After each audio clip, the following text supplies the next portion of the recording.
Hello. Let's improve reading and pronunciation. Cinderella. Once upon a time there lived an unhappy young girl. Unhappy she was, for her mother was dead, her father had married another woman, a widow with 2 daughters, and her stepmother didn't like her one little bit. All the nice things, kind thoughts and loving touches were for her own daughters. And not just the kind thoughts and love, but also dresses, shoes, shawls, delicious food, comfy beds, as well as every home comfort. All this was laid on for her daughters. But, for the poor unhappy girl, there was nothing at all. No dresses, only her stepsister's hand-me-downs. No lovely dishes, nothing but scraps. No nice rests and comfort. For she had to work hard all day, and only when evening came was she allowed to sit for a while by the fire, near the cinders. That is how she got her nickname, for everybody called her Cinderella. Cinderella used to spend long hours all alone talking to the cat. The cat said, "Meow," which really meant, "Cheer up. You have something neither of your stepsisters have, and that is beauty."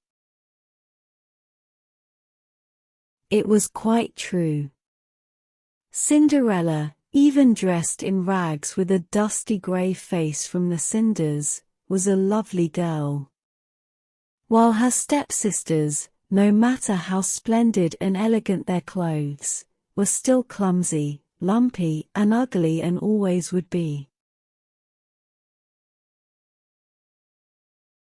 One day, beautiful new dresses arrived at the house.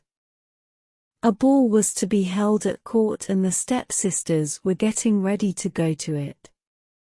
Cinderella didn't even dare ask, "What about me?" for she knew very well what the answer to that would be. "You?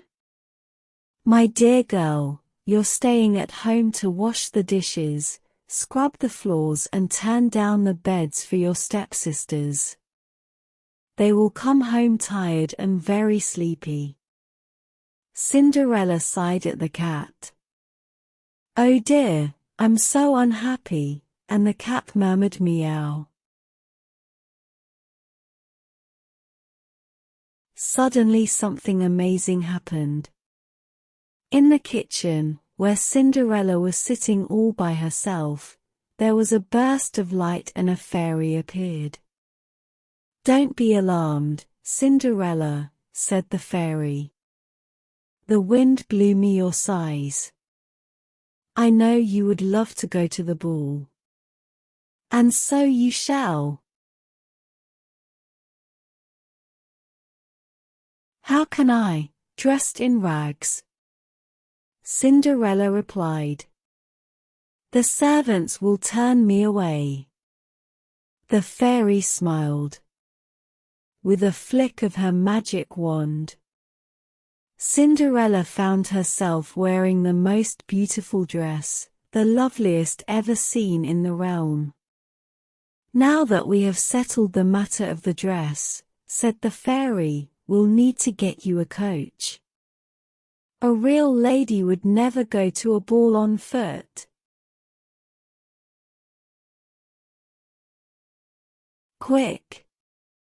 Get me a pumpkin," she ordered. "Oh, of course," said Cinderella, rushing away. Then the fairy turned to the cat.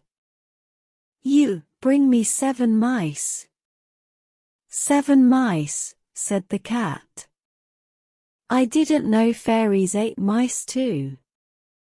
"They're not for eating, silly. Do as you are told. And remember they must be alive." Cinderella soon returned with a fine pumpkin and the cat with 7 mice he had caught in the cellar. "Good!" exclaimed the fairy. With a flick of her magic wand, wonder of wonders, the pumpkin turned into a sparkling coach and the mice became 6 white horses, while the 7th mouse turned into a coachman, in a smart uniform and carrying a whip. Cinderella could hardly believe her eyes. "I shall present you at court. You will soon see that the prince, in whose honor the ball is being held, will be enchanted by your loveliness. But remember, you must leave the ball at midnight and come home, for that is when the spell ends."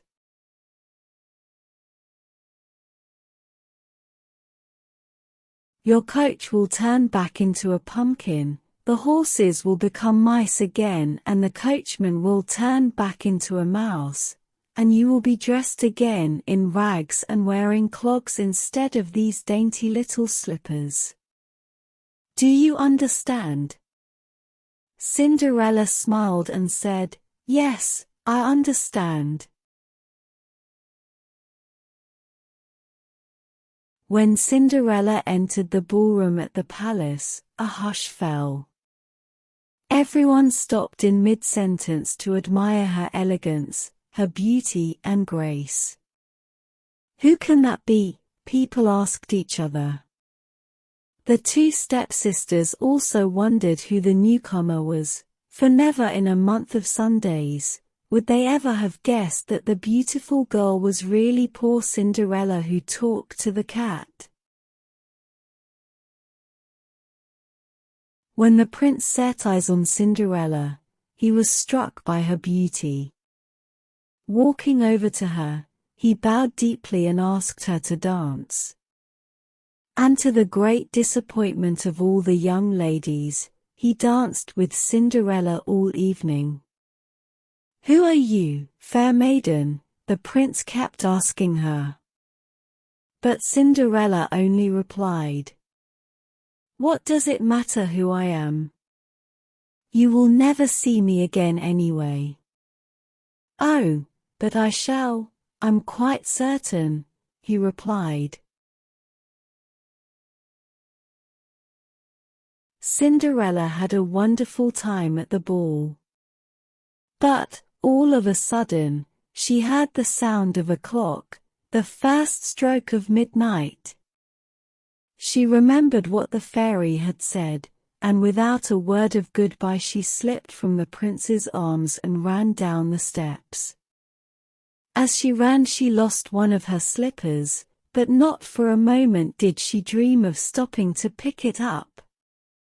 If the last stroke of midnight were to sound, oh, what a disaster that would be! Out she fled and vanished into the night.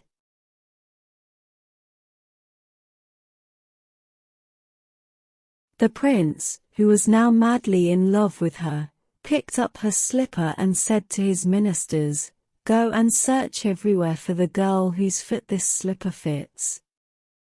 I will never be content until I find her."